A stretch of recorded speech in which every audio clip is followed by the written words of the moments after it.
What's up, everybody? Today, I'll be posting my last video of the week. I got you, didn't I? No, I'm kidding. I'm so cringe. I'm sorry, folks. But, yeah, no, this is gonna be the last video I'll be posting,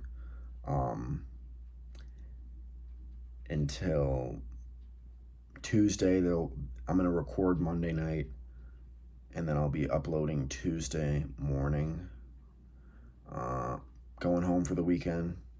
Don't want to take time away from seeing my family to record these videos that so far nobody's watching. Yeah, but maybe if I had a ton of subscribers, people were begging, then I'll take time aside from my family to keep doing these. But as of right now, nothing productive, so just gonna keep doing this. Anyways, I just rambled on for an entire minute.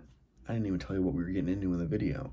We're gonna be talking the Commanders, the Washington Commanders, that is. Not the Redskins, not the Washington football team, the Washington Commanders and their 2022 season. So this team, they're the Washington Commanders. They're average. They ain't bad. They ain't good. They average. They're fine. NFC, you contend for a playoff spot the final week, but you don't get in. They decided to keep Ron Rivera, which was a bit of a shocker to me, but I didn't hate the move because I like Ron Rivera. I mean, once a Bear, always a Bear, especially when you were on our 85 Bears defense. I believe he was a starter too. But anyways, I still think he's a good coach, though. I just think, he needs the quarterback. I mean, you look at Ron Rivera's career.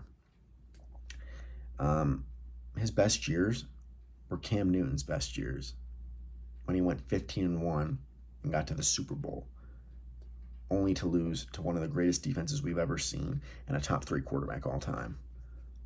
Ever since then, nothing. Post-prime Cam, Ron Rivera wasn't a good coach. Carson Wentz wasn't good. Case Keenum, Dwayne Haskins, Alex Smith, Kyle Allen, Taylor Heinicke, whoever else was quarterback there. I don't know. I can't keep up at this point. But, yeah, wasn't a good coach. If he gets the quarterback, he will work out. And this team is another team. I don't think it's that far off. I mean, of course, you got the Daniel Snyder allegations, but just put those aside for now. There's a chance Ron Rivera does have his guy. It's Sam Howell. I know a lot of people are going to find that laughable, but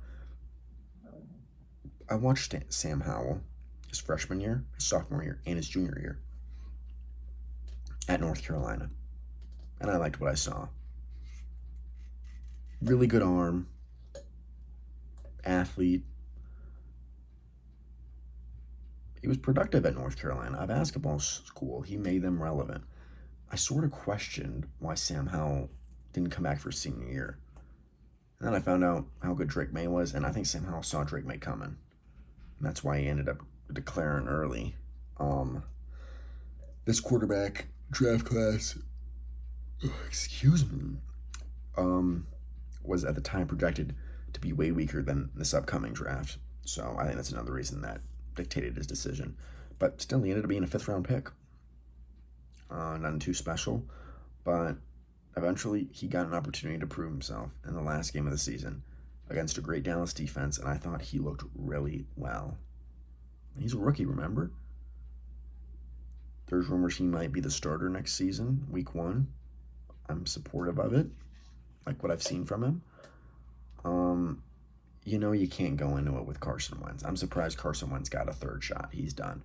My knock at Carson Wentz was never his playing. It was that he couldn't stay healthy. I mean, folks, you got to think about this. So he's played 7 full seasons in the NFL. He's been in the league 7 years. 5 of them with Philly, 1 with Indy, and now 1 with Washington. He has only finished a season 2 of those 7 years. His rookie year with the Eagles, and his 1 year in Indy. Every other year, those 5 other years, he was either hurt to end the season or benched due to poor play. His 2nd year in Philly, season-ending injury. 3rd year in Philly, season-ending injury. 4th year in Philly, he gets injured in the wild card game against Seattle, doesn't come back. 5th year in Philly, benched for Jalen Hurts due to poor play. And now his 7th year, his only year in Washington so far, hopefully his last, benched due to poor play for Taylor Heinicke and Sam Howell. Wentz is done. Wentz is going to be a backup. I don't know if he wants to be a backup. I mean, he's kind of a moody guy. Didn't get vaxxed. But,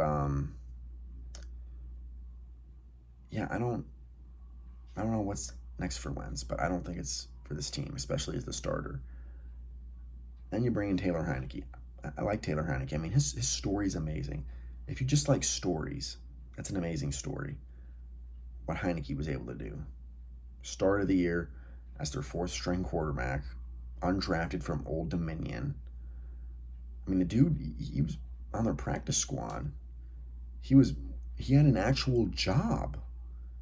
And they call him up before the wild card game against Brady in the COVID year, and they say, hey, can you play for us on Sunday? We need you to play for us against the greatest quarterback of all time and a loaded roster in primetime in a playoff game with not a lot to work with. And I remember Heinicke's like, well, I got to check with my boss. Like, that's what the position this guy was in.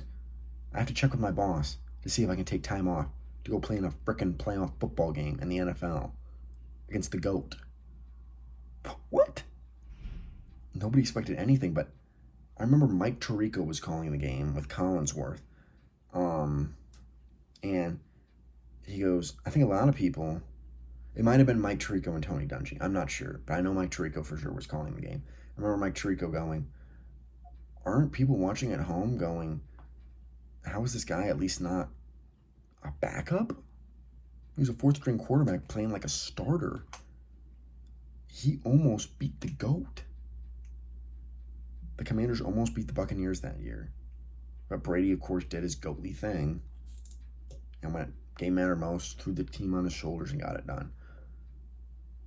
And then after that, Heinicke, I don't even think got to compete for the starting job. They just gave it to Fitzpatrick.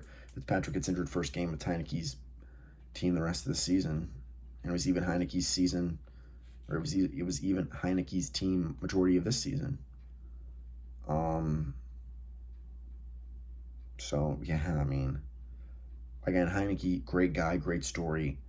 Not the future. You can tell there's limitations with him. But, yeah, and then another thing you got to question with this team is their front 4, which consists of Chase Young, Montez Sweat, Jonathan Allen, and Deron Payne. You can't pay all those guys. They're all great, but you can't pay them all. The league's pivoting to offense. I hope Ron sees this. But you got something. You have a defense, I think, that's capable. An offensive line that's capable. Good run game. Solid weapons. Terry McLaurin, Curtis Samuel, Jahan Dotson, Logan Thomas. You get the quarterback, you could easily, maybe not easily, but you could make the playoffs in the NFC. You really could. I expect Washington to have a disappointing season, though, just because I don't trust them to get the quarterback right. Probably going to overpay on defense again. Terry McLaurin's going to want out eventually. But hey, Washington does what I just said. I think they have a serious shot at making the playoffs. And maybe even winning the division. We got to see what Philly, Dallas, and the Giants do. But, yeah. So thank you, folks, for watching throughout the week.